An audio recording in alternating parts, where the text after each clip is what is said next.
안녕하세요. 자, 세 번째 영상입니다.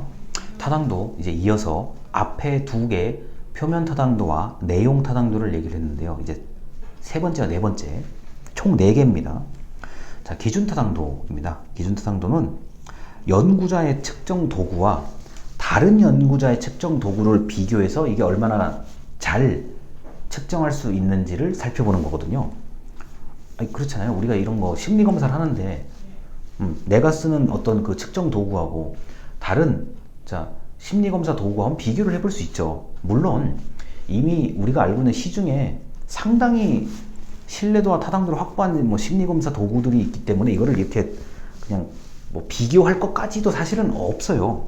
그런데 예를 들어서 이제 내가 좀 새로운 어떤 도구를 개발한다고 했을 경우는 다른 측정 도구를 한 번쯤 참고를 해야죠. 특히 똑같은 대상, 똑같은 현상을 측정하는데 야, 기존의 저 도구보다는 내가 만든 도구가 좀 우월하다, 낫다, 정확하다라고 얘기하고 싶으면 기준 타당도를 고민을 하셔야 됩니다. 근데 이게 여러분들이 이렇게 생각할 수도 있어요. 내가 연구조사를 한 번도 해본 적이 없는데 이게 왜 이걸 내가 제대로 이걸 외워야 되고 좀 숙지하고 이걸 알아야 될까 하는데 이 타당도하고 신뢰도는요, 이런 거예요. 좀 오류를 줄이고 싶다는 게 사실 핵심이에요. 오류를 줄여서 조금 더 진리를 보고 싶다는 얘기거든요. 이게 오류가 우리가 지금 여기 사회과학이니까 어느 정도의 그 타당도 확보가 어렵고 신뢰도의 확보가 다소 어렵다 이렇게 얘기를 하는데 가장 이제 그 정밀한 분야는 사실 수학이죠. 우리가 어릴 때 이미 수학을 포기하신 분들이 있을 수도 있는데 수학은 답이 정답이냐 오답이냐 아니면은 정할 수 없다. 그다음 불가능하다. 이 네 가지잖아요. 나올 수 있는 결론이 네 가지잖아요. 그리고 수학을 응용한 가장 좀 신비한 과학이라는 게 천문학이죠. 아니 여기서 어떻게 로켓 발사해가지고 달을 지나서 화성 가고 이러는 거 있잖아요. 이런 거는 오차가 있으면 안 되는 거죠. 오차가 있다고 하면 그 발사는 로켓 발사 같은 것 이거는 실패하는 거죠. 그래서 이 오류를 줄이기 위한 신뢰도와 타당도의 어떤 이런 걸 동원한다는 거 정도 알아두시면 되겠습니다. 자, 이제 마지막으로 구성 타당도예요. 네 번째. 이론적 측면에서 타당도 여부를 확인한다라고 하는데 이게 무슨 말이냐? 내가 하는 연구조사가 어떤 개념이라든가 가설이라든가 이런 거를 좀 잘 뒷받침하는 기본적인 어떤 이론 그리고 상식이 이게 좀 잘 설명이 되어 있느냐, 이게 바로 구성 타당도거든요. 그래서 표면 타당도, 내용 타당도, 기준 타당도가 어느 정도 확보가 되면 구성 타당도도 확보가 되었다고 봐도 큰 무리가 없어요. 왜냐면은 이게 여러분들이 이제 지금 간이 보고서 아마 좀 고민을 하실 것 같은데 이게 보고서라는 거 있잖아요. 지금 제 과제를 얘기하는 게 아닙니다. 하나의 보고서에 그래도 좀 처음부터 끝까지 좀 체계적이고 좀 이렇게 잘 정리가 되고 흐름이 매끄럽다라고 하면은 보통 구성 타당도가 확보됐다고 봐도 괜찮아요. 우리가 지금 엄격한 연구조사자 또는 연구 설계 쪽으로 직업을 가지지 않는 이상은 구성 타당도는 그냥 체계성, 논리성이라고 보셔도 돼요. 읽었는데 내가 이런 보고서를 읽었는데 또는 상대방의 연구조사 결과를 들었는데 브리핑을 하지 않을까, 발표를 하잖아요. 발표를 들었는데 큰 무리가 없다, 논리적으로 이해가 된다 라고 하면 구성 타당도가 확보된 거죠.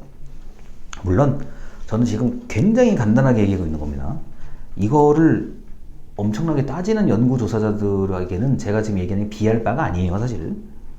자, 그래서 이렇게 네 가지 표면, 내용, 기준, 구성 타당도의 네 가지 종류를 말씀을 드렸습니다. 그리고 이게 신뢰도와 타당도의 개념은 이런 거죠.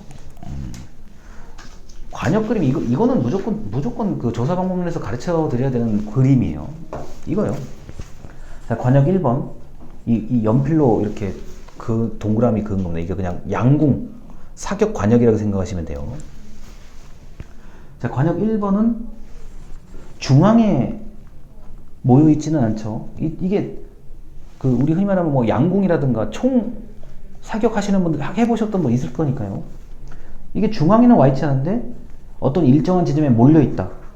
그러면 신뢰도는 있는데 타당도가 없다라고 볼 수가 있는 거고요. 그러니까 반복해서 사격을 했는데 일정한 점에 모여요. 이거는 반복 가능성이 있는 거잖아요. 그리고 일관성이 있는 거잖아요. 그런데 자, 중앙에는 들어가지를 못해요. 그래서 타당도가 그러니까 좀 부적합하다는 얘기죠. 근데 관역 2번이 사실은 최악이죠. 일관성도 없고 신뢰도도 없고 관역 중앙에 들어가지도 않아요. 이게 제일 사실 어렵죠. 이런 결과가 나온다고 하면 예를 들어서 이게 지금 사격을 하는데 1번은 그나마 나아요. 정말 이거는 그 가능성이 상당히 보이는 거예요. 그냥 요걸 요대로 중앙으로 옮기면 되거든요. 근데 2번이 답이 안 나오는 거예요. 이거는 만약에 이런 식의 어떤 연구 조사 결과가 나올 것 같다고 하면은 사실 연구를 처음부터 다시 해야 되는 상황이 벌어지죠. 자, 그리고 세 번째는 얘기할 게 별로 없어요. 신뢰도도 반복 사격했을 때. 그리고 자, 타당도도 적합해요. 이 관역의 중앙에 목적에 맞게 들어가는 거죠. 그래서 양궁이나 사격을 생각하면 돼. 이거는 아마 여기 네이버 포털 사이트에다가 타당도 신뢰도 이렇게 치고 이미지 검색하면은 이 관역 그림은 무조건 나와요. 이거 안 나오면 안 돼요. 이게 그 아주 직관적으로 잘 설명하는 거거든요. 그래서 양궁과 사격을 생각하시면 되고, 만약에 사격을 뭐 군 복무 중에 사격 같은 걸 좀 전문적으로 하신 분이라고 하면은 탄착군이라고 하죠. 탄착군. 자, 총알이